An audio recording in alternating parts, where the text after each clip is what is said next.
और इधर दोस्ती के तहत जहां डीजल की सप्लाई हो रही है, तो अब भारत की ट्रेनें बांग्लादेश की पटरियों पर दौड़ेंगी।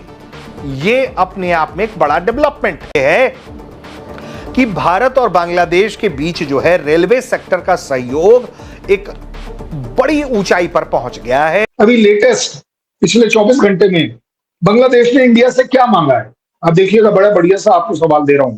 मांगा क्या है उन्होंने मांगा है कि हमें रॉयट कंट्रोल मेजर के आइटम्स चाहिए। सोचिए आप, और वो भी एक आध दो 10 नहीं, टनों के हिसाब से उनको चाहिए। क्या भारत बांग्लादेश में अपनी स्ट्रेटेजिक पोजीशन को मजबूत करने के लिए एक नई डिप्लोमेटिक और डिफेंस स्ट्रेटजी पर काम करता हुआ नजर आ रहा है?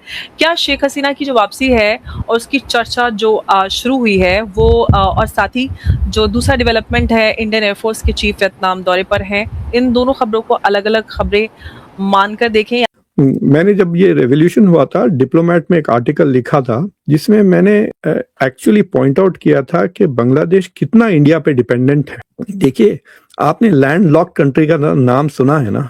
लैंड लॉक कंट्री यानी जिसको सी नहीं होता है, जैसे कि अफगानिस्तान है, सारिस्तान से मंगोलिया है। Bangladesh is a nearly India locked country है। सालों से अपने कबाड़ रेलवे डिब्बे इस्तेमाल कर रहा बांग्लादेश जल्द ही भारत में बनाए गए 100% made in India railway coaches का इस्तेमाल करेगा। अब आपको मन में सवाल आ सकता है कि वो पड़ोसी देश जो कि भारत के लिए कई बार खतरा बन चुका है, हम उसे रेल डिब्बे क्यों एक्सपोर्ट कर रहे हैं? तो ये कहानी यही नहीं रुकती, बल्कि आज के समय जो पैसेंजर कोच मार्केट है वो $60 बिलियन से भी ज्यादा का हो चुका है, क्योंकि बांग्लादेशी रेलवे के लिए 19 कोच वाली LBH यानी कि Linke Hofmann Busch broad gauge passenger rake जो है वो भारत ने तैयार किया है।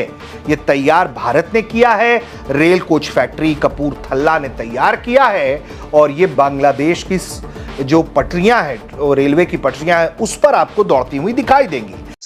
अगर आप मोटे तौर पर देखें तो अभी भी बांग्लादेश को ये बात, बांग्लादेश का वो जो मैत्री पाइपलाइन है जो डीजल की, वो हमारे बीच में रुकी है क्या?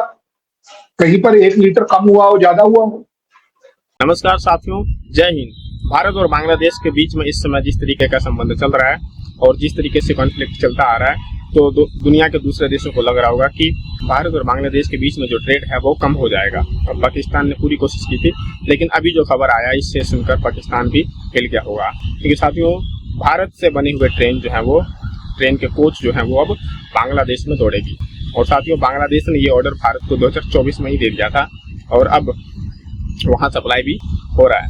यानी कि मेड इन इंडिया जो ट्रेन कोच हैं वो अब बांग्लादेश में जाएगी और वहाँ चलेगी। और साथियों, भारत और बांग्लादेश के बीच में ये डील जब सामने आई, जाहिर सी बात है साथियों, पाकिस्तानियों को धक्का लगा। क्योंकि जब भारत और बांग्लादेश के बीच में स्थिति अभी बीच में खराब हुई तो पाकिस्तान का तो पूरा कोशिश रहा कि अब किसी भी तरीके से बांग्लादेश अब पूरी तरीके से पाकिस्तान के साथ हो जाएगा। लेकिन साथियों, क्राइसिस तो होते रहते हैं, लेकिन इससे ये तो नहीं होगा कि सीधे व्यापार ही जो है वो बंद कर दिया जाए। इसीलिए तो साथियों, बांग्लादेश जैसे देश में, यानी कि जो भारत के पड़ोसी देश होते हैं, वहाँ पर चाइना अपना प्रभाव जमाने की कोशिश करता है कि ये जो छोटे देश हैं, ये पड़ोसी देश हैं भारत के, वो भारत से कुछ सामान ना लेकर वो चाइना से खरीदें। कई बार जो बड़े देश हैं यूएसए, ये सब भी प्रभावित करने की कोशिश करते हैं। क्योंकि साथियों, इस समय जिस तेजी से भारत किसी भी चीज़ में एक्सपोर्ट में आगे बढ़ता जा रहा है, तो दुनिया के देश चाहेंगे ही कि भारत जैसे आयात करने वाले देश वो निर्यात में आगे कैसे बढ़ रहे हैं, और वो भी भारत अपने पड़ोसियों को इतना अच्छे से कैसे संभाल पा रहे हैं। क्योंकि इनके बीच में क्लैश होते हुए नजर आ ही जाता है। कभी नेपाल के बीच में किसी भूमि को लेकर विवाद हो जाता है, कभी श्रीलंका के साथ कोई विवाद हो जाता है। बांग्लादेश के तो साथियों देख ही रहे किस तरीके से बॉर्डर पर कभी बीजेपी और बीएसपी के बीच में जो है बगावत यानी कि झड़प होती रहती है, लेकिन उसके बावजूद व्यापार जो है स्थिर रूप से इनके बीच में चलता जा रहा है। तकरीबन 90% ऑफ बांग्लादेश के border is India. So geography तो आप बदल ही नहीं सकते आपकी, तो यू आर डिपेंडेंट। कल्चरली भी सबसे ज्यादा करीब जितनी भी बांग्लादेश के जो आप कह सकते हैं हेजिंग पार्टनर्स हैं, चाइना को ले लें या पाकिस्तान को ले लें या उसको भी ले लें, यूएस को, बट इंडिया से ज्यादा कल्चरली एफिनिटी किसी और में नहीं है। मतलब that is very clear, right? So अगर पाकिस्तान बांग्लादेश में कोई अच्छा टीवी प्रोग्राम बनता है तो Calcutta mein they will enjoy it, the same in Dhaka वगैरह. So given the geography, given the cultural history, Bangladesh cannot afford to break away from India पूरी तरह से। और डिपेंडेंसी है, अभी भी सप्लाई चेन की भी डिपेंडेंसी है, स्टूडेंट्स की भी आना जाना है। इंडिया के भी कई स्टूडेंट्स पढ़ते हैं बांग्लादेश में एंड वाइस वर्सा। मेडिसिन पे काफी डिपेंड करते हैं लोग।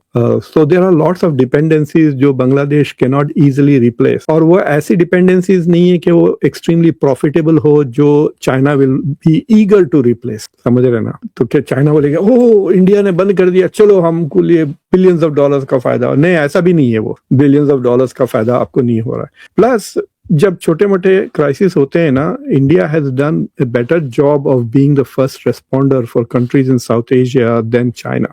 मैं जब श्रीलंका गया था तो श्रीलंका में बहुत बड़ा तूफान आया था अक्टूबर नवंबर में, मैं जनवरी में गया हुआ। तो एक चर्चा डेफिनेटली चल रही थी कि इंडिया ने कितना हेल्प किया था श्रीलंका को। हालांकि कहते हैं कि Sri Lanka is also very much in the pocket of China. जो श्रीलंका के करंट प्रेसिडेंट है, he comes from a Marxist background, so there is an affinity with the Chinese party. But India did a very good job of being the first responders to the उनका जो hurricane या typhoon का जो भी attack हुआ था श्रीलंका की, काफी मदद की थी। और मेरे ख्याल से कुछ 100 एम्बुलेंसेज वगैरह भी इंडिया ने तोहफतन दे दिया था जभी श्रीलंका को। तो इस तरह बांग्लादेश, नेपाल, मालदीव, इन सबको इंडिया हेल्प करते रहता।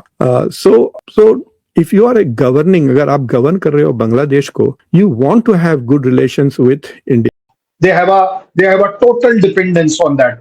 आप बांग्लादेश की बिजली की बात कर लीजिए, उसका जो बिजली का जो सारा मामला है वो रुका है कहीं पर? कहीं नहीं रुका। आप उसके पैसे लेते हैं यार। देखिए मेरी बात सुने, दो चीजें। अरे भाई, पैसे लेकर कम से कम हम टेररिज्म तो नहीं करते यार। सुन तो लेना वो कल साहब, एक तो आप अपने लेवल की बात किया करें। ये क्या दाएं बाएं हिलते रहते हैं? दाएं बाएं इतनी बड़ी चीज है? अरे भाई, उनकी इकोनॉमी की बात कर रहा हूँ। उनकी इकोनॉमी जिस चीज पर डिपेंड है, उनका इंफ्रास्ट्रक्चर बिजली का पूरा उसके ऊपर डिपेंडेंट है। उनका जो गंगा वाटर ट्रीटी मेरे साथ है वो उस पर डिपेंडेंट है। कल साहब फ्री देते हैं कि पैसे लेते हैं? हाँ, फ्री पानी आपको पिछले 50 साल से मिल रहा था, उसके कितने पैसे दिए आपने? बता दीजिए। आप चाइना को पैसे देते हैं क्या? बिल्कुल, क्यों नहीं देते हैं? ट्रेड में इतना पैसा जो हम उन्हें दे रहे हैं, 100 बिलियन भाई साहब, 100 बिलियन ट्रेड की बात चल रही है। ओ भाई, क्या नहीं दे रहे हो? कल साहब तुसी थोड़ा जा ना, तो आज तुसा लंच नहीं कीता। देखें, जो वो ट्रेड करते हैं वो एक और चीज है। आपने कहा पानी आपको दे रहे हैं, मैं उसमें आपसे बात कर रहा हूं। अगर आप कारोबार कर रहे हैं बांग्लादेश से, उसके बाद आप उनको कोई चीज देते हैं, उसके आप पैसे लेते हैं, तो ये टू वे ट्रैफिक है ना। ये थोड़ी है कि आप उनको खिरात थोड़ी दे रहे हैं। मतलब वो देखिए, यू आर राइट, पैसे दे रहे हैं, तो फिर किस चीज से हम दे रहे हैं? हम दे रहे हैं। बिल्कुल नहीं, आपने ठीक बोला। अगर हमारे रिलेशन ठीक नहीं है तो हम उसे बंद कर सकते हैं, बड़ी सीधी बात है। ये जो 14 बिलियन, नहीं, ये आपके लिए कहना आसान है ना कि करिए बंद। मैं बताता हूँ। देखिए, यही बात है आप में और हमारे में फर्क। पंजाबी चाहते ने तुसियो पैसे दे पुत्र। चाइना ने आपकी जमीन हड़प ली, चाइना ने आपके बंदे मार दिए, सारा कुछ कर लिया, आपने उनसे कारोबार बंद नहीं किया। आप तो पैसे के पुत्र हैं, बंदे मर जाना, जमीन चली जाना तो आपके लिए कोई मसला नहीं है। तो बांग्लादेश में भी जो मर्जी हो जाए, आपने तो कर्नल साहब उनके साथ कारोबार करना